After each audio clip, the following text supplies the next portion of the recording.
Yeah, decent. Every club, every day. The Global Sports Podcast Network. Guess who's back? Back again. Jamie G and Joe are back.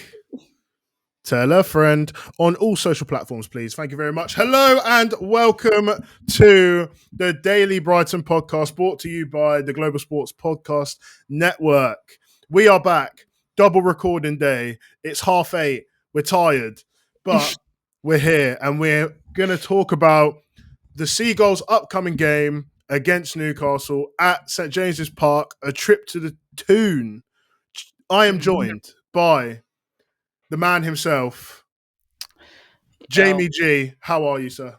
Yeah, what's up? It looks like I missed a good week while I was away. I missed the amazing comeback Brighton had against Tottenham. I was there just checking the scores on my phone, trying to find any little dodgy boozer in Prague to go watch it in. Unfortunately, it was the Prague derby when I was there, and there was no TV showing Brighton Tottenham. But I felt the elation. I listened to the pod after, and I could feel the excitement from Charlie. Thanks for stepping in. And bless. What a win that was. It was unbelievable, mate. It was unbelievable. It was like I actually called 3-2, which is so crazy because out of all of my predictions, that's the only one that's come in so far. We're 7 games in, and the 3-2 is what I've called.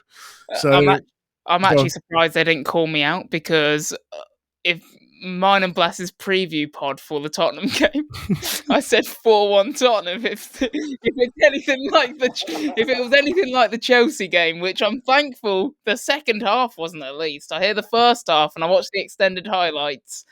That looked a bit dodgy and stinky, but the second half was all right. So yeah, second half was we were good. Tottenham, I don't know what happened.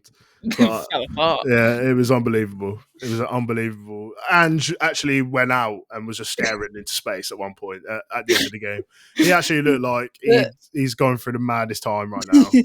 Like, talk to Frank moment, mate. He was just on the pitch, just dead behind the eyes, mate. They're just giving death stares to all. Anyway, Jamie G, sir. How are you feeling about this game away to Newcastle? Yeah, I think coming off an international break, these are always very hard to predict kind of games. Like, you don't know how obviously the team hasn't been together for the last week and a half. Mm-hmm. So you don't really know how they're going to kind of mesh or gel again together. We've had a lot of players that have gone far and wide for international duty. We've had Mitoma in Japan, we've had Baliba in Africa, Minter also in Africa for Gambia. And it's kind of going to be interesting to see what kind of performance we get from them. I think one thing I will say is coming off that win against Tottenham, it feels like a bad time for us to have an international break and a good time for them, because Newcastle had just come off, I think, no win in the last 3 before they went to an international break. They lost to Man City. No, they lost to Fulham. They drew to Man City, and they drew to Everton.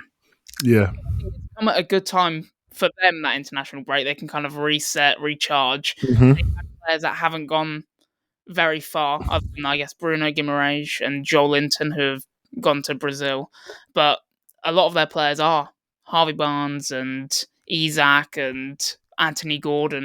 And I think Isak was actually injured against the Everton. I don't know whether he will. Yeah. So it feels like he's been injured for a little bit, I think. Yeah, and now if he's coming back, it feels like a good time for them. 100%. So in our last 5, is that an echo I hear? Is that coming from you? No. It's what's going on there then? All right, anyway, ignore that, guys.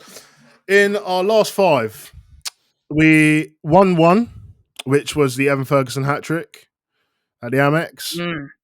And then we've drawn twice. We drew our last game, which was, let me just rake my brain, Sean Longstaff and Veltman. And then 2 losses, which I actually can't remember because I don't remember losses. Put them into the back of your mind. Yeah, we're just going to breeze over the losses. But we're playing against a team here who we literally said very briefly before we started recording.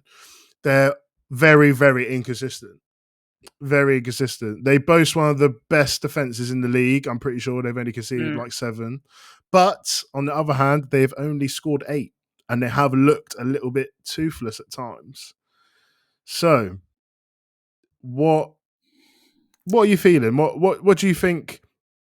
Do you think that that's a good sign for us? Do you think that they're going to want to sort of come out and all guns blazing, or they are at home as well? So yeah, I mean, I think they looked a bit toothless because of the Isak injury. Like, I think he was injured maybe their last 2 games. They had to play Anthony Gordon up top, who isn't a striker. He's a great player, but a winger.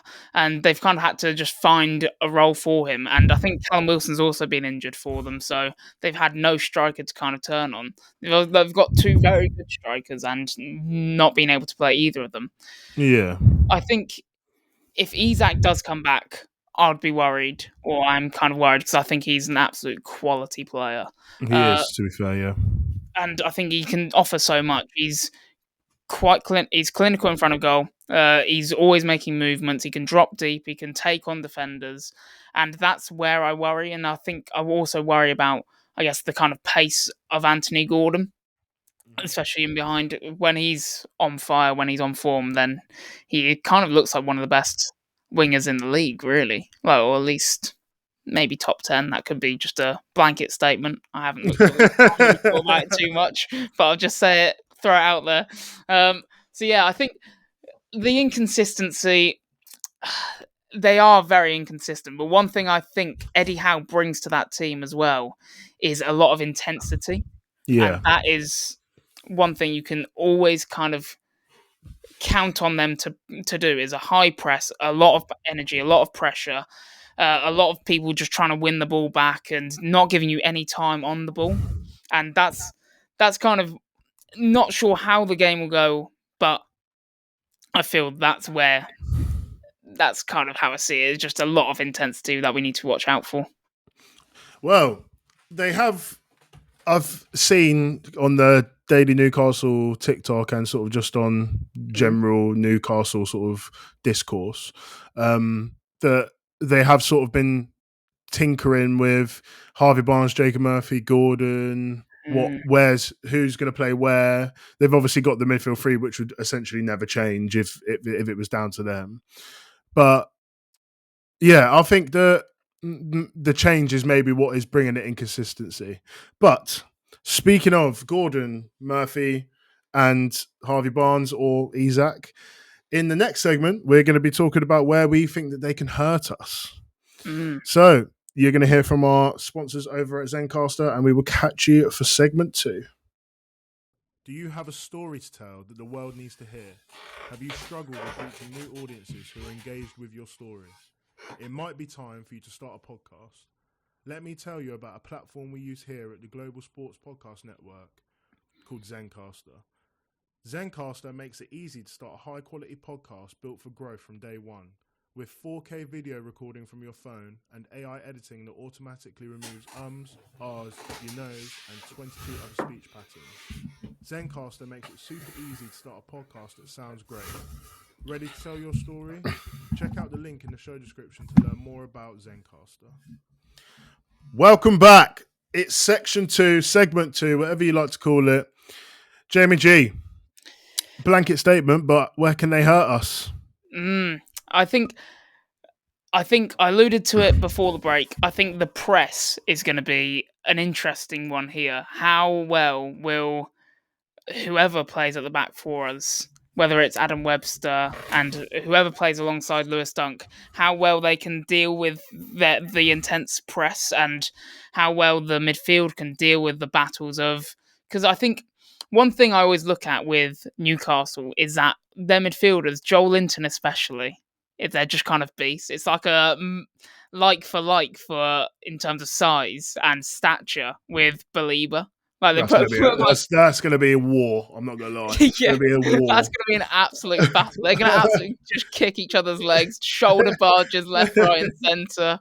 They're both huge, and yeah, I mean, Joel Linton, he was a striker when they bought him. He's now a CDM or a midfielder that loves to just throw himself about and be as much of a nuisance as possible. He was and a pony striker, though. I'm not gonna lie. He was awful, yeah. He did all right for Hoffenheim. I think it was his club before. But yeah, awful in the Prem. I mean, Eddie Howe's brought him into a different beast, another animal. So yeah, I think it's those kind of matchups where I look at as kind of a dangerous area. Will we win the midfield battle with their three very good midfielders? And will Adam Webster, let's say, be able to deal with the press on the ball? And we have looked lax at times on the ball and playing out from the back. So will that be the same again? I don't know. I feel like they have a really good midfield, but I've been hearing I've not actually got to watch a lot of Newcastle this season, but I have been hearing that they're not sort of up to scratch as much as they were last season. Obviously, you have Mr. Akabusti playing, and he's back now. So I don't know if I'm allowed to say that, but I'm going to say it anyway. And then you've got Bruno in there as well, who's a class player, but again, he doesn't look like he needs to sort of get the training wheels off, get the preseason out of him. We are 7 games in now, mate, so you need to pattern up. Hopefully he does. Hopefully he is pony. But yeah, I think the midfield battle is definitely a big one because I thought we got overrun against Chelsea and at times against Tottenham as well. But I'm curious to see what he does with the high line because I feel like that's exactly where they're going to exploit.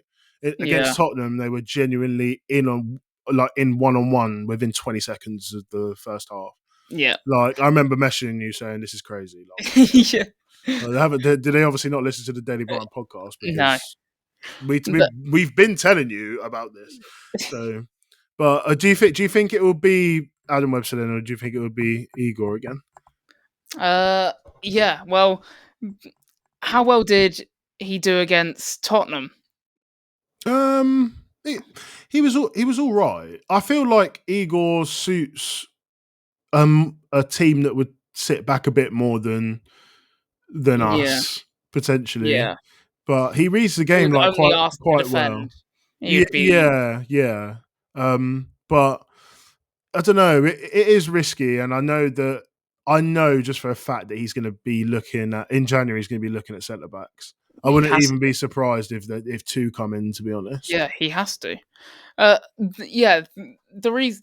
I mean, Adam Webster played so bad that I picked on him like just then because I said, will he be good on the ball? We looked a bit lax. And he was awful against Chelsea. No offense to Adam Webster. We all saw it. It wasn't the greatest performance. No offense, but we all saw it, mate. Apologies. But yeah, it's whether... And that's why he got dropped, obviously. And will he get brought back in? If Igor, like you say, wasn't as bad as him against Tottenham, I didn't get to watch the full 90, only the extended highlights. So hopefully, Igor should be the option then going forward. But then even then, it's like, how big of an upgrade is Adam Webster or Igor to Adam Webster? And they're both still pretty dodgy or pretty slow. I was going to say the other thing to look out for is obviously the high line, and Anthony Gordon's pace in behind is just a joke. And I think that is also something that Newcastle look to use quite a lot, is a running behind, a direct ball. But I feel like I want it to be a bit different because I feel like a broken record. And if Fabian Hertzler clearly not listening to these podcasts, clearly not paying attention to me, I might as well change it up, see if he listens to something else. Watch out for that press. Yeah, to be fair, you are right though. But the thing is that I think in terms of a team like Newcastle, did you watch their game against City. That's the only game I've watched of theirs this season, and I think I missed half of it as well. But they created a lot of chances from City's line being high. Yeah. Obviously, like you're relying on that sort of Kyle Walker to recover, but I don't even think he played in that game. I'm not sure. I think it might have been Rico Lewis, but I think it's just an obvious thing that is a very obvious flaw in the like game plan, and you can obviously tweak it. You don't want to. If your play style revolves around winning the ball up high and squeezing the pitch up, you obviously don't want to completely change that and just sit in a low block and counter attack. But there needs to be, if you're not going to change the line, then you need to be stopping the balls from going in behind. You need to stop it at source rather than stop it when it's already happened. Yeah. Which I think for us is going to be the biggest thing. So I would definitely like to see. I'm not calling for like a mad change, but I am a bit worried about the pace that they have. Yeah. So because even Harvey Barnes, he's no slouch. Jacob Murphy is, I wouldn't say he's the quickest, but he's fairly quick. Isak is a pretty off the blocks. Is a pretty quick striker. Yeah. The only thing I have a bit of confidence is that we mentioned that Newcastle are quite toothless. So they've only scored 8 this season. They've also in I think the bottom 5 of big chances created. So it's not like they are attacking powerhouses. Like they might get in behind, but will they have the quality there to finish? And that's where I just hope Isak is still injured. If that's as harsh as harsh as that is to say, but he didn't play for Sweden, and I'm not sure he got called up. Maybe that is because he's injured and he's just recovering and preparing for the Newcastle game. But that's where I think we could be hurt, like you say. They are very much a team that utilise that pace and are doing the runs in behind, because other than that, if you play a low block against them, I don't think they have a playmaker, as it were, if you get what I mean, like the Kevin De Bruyne or the Bruno Fernandes or the Cole Palmer that's hurt us so badly, the James Maddison even. Bruno Guimaraes is more an all-round midfielder. He's not going to be the one like threading passes through, threading the needle. Yeah, but what about Bet Builder? Because he's actually all right. So if there's one, to be fair, he's actually low key a bit of a box crasher. I'm not lying. Sandro Tonali, I watch a lot of Serie A, as you know, and I loved him at AC Milan. And then when he first 8 games for Newcastle last season, first 5 to 8 games, when he first came, he looked unbelievable. And then obviously all these allegations came, he got busted. There's no allegations, mate. This is... yeah, it's not allegations. No, it's not allegations. This is facts. He's downright guilty. Yeah. There's no allegations, mate. This is facts. But he's back. Yeah. He's back now. He is back, and that's also come at a bit of a bad time for us as well. Given a bit more, I imagine the rust on him would have been mad. Did he play for Italy, or is he exiled? No, I don't think he played. I don't think you're called up. Surely not. That'd be a bit Pete. For a year and a half. Yeah, I was going to say that's Pete though, because didn't one of his boys at Juventus rat him out? Yeah. If he's playing, then I think he is. Oh, is he? Yeah, that's a bit awkward. Fagioli. Yeah. I think he might have scored actually over the international. Anyway, let's not get ourselves in trouble. After you hear from our next ad, we're going to be speaking about where we can hurt them. We might have hurt ourselves because we're talking about we're teetering on the line of being very unprofessional here, but this is what you listen to. This is why you listen to us. So we will see you after the break. This podcast is brought to you by the Global Sports Podcast Network, the only network bringing you exclusive daily news and views on your Premier League team, the Premier League as a whole, women's football and fantasy football. A unique listening experience that puts fans first, bringing you the very latest breaking news from your team. Subscribe wherever you get your podcasts and make us your first listen every day. Global Sports Podcast Network. Every club, every day. And we are back. Section 3. Jamie G, We, on the other hand, compared to them, we actually like putting the ball in the back of the net. Yeah. How are we going to do that on Saturday? Yeah, good question. Although they do actually have a very good defense, I think they've only conceded 7 so far this season. Yeah. Their players aren't great. Like, they're not the big names. I mean, they're playing. Fabian Schär, good player, but they also don't have Sven Botman. They've got Lewis Hall, who I think has been their starter all season at left back. He's a young player. Livramento, another young player at right back. And then in midfield, they don't have Sven Botman, so they kind of go to Dan Burn, I think, even at centre back.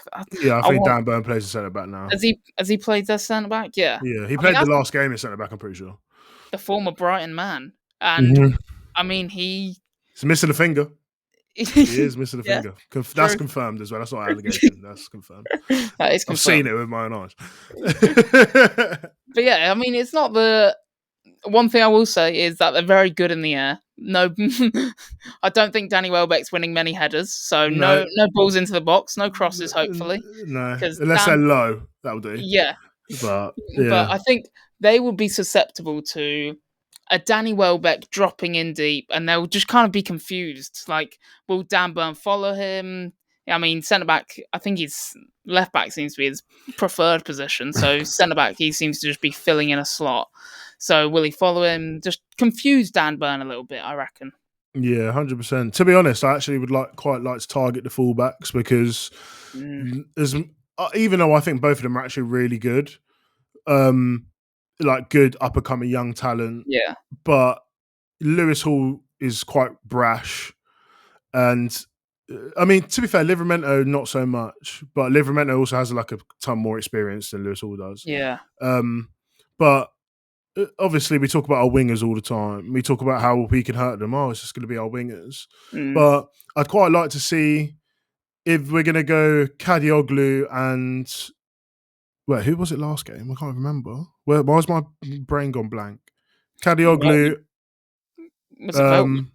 No, I don't think it was Veltman. Don't know. Anyway, the fullbacks, I'd like to see some overloads because if you can sort of get that pressure on, then you're either going to force Dan Burn to come out there and try and help with the double on that side, or you're going to have one of the midfielders come out into that position to try and cover, and then you're going to leave like a ton of space for your Beliebers and your Whiffers or sort of whoever steps in, to be honest with you. I actually think it would be quite a good game for one of the more creative midfielders, so even Gruder if you wanted to play him there, or in Ciso. I don't know what's going on with the Ciso, but I keep hearing inklings that he wants to leave. But those sort of players, like just moving the players around, moving the defense around, and then finding those little pockets. And do you know what?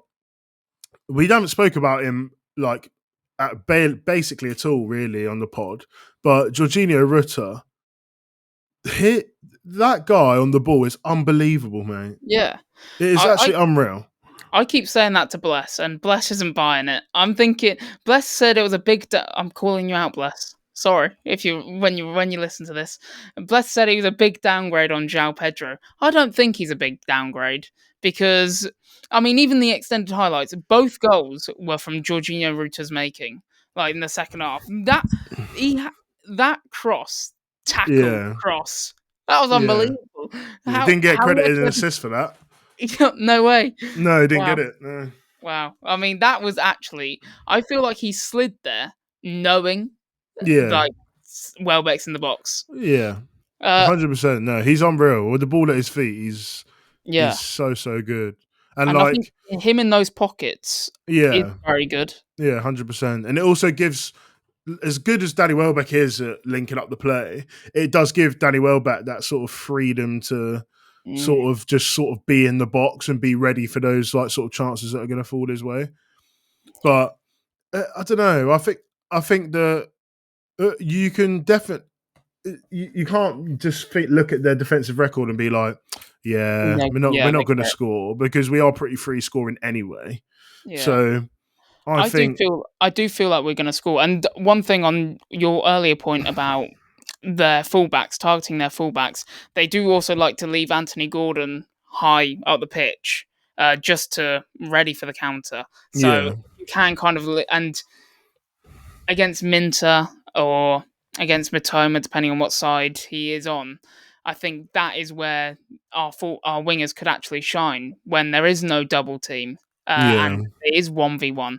Because unlike you, I don't think Lewis Hall's. I think he's going to be a mid player. I don't see him. I think Livramento is very good, but Lewis Mm, Hall, I think, is more of a mediocre, average Premier League kind of player.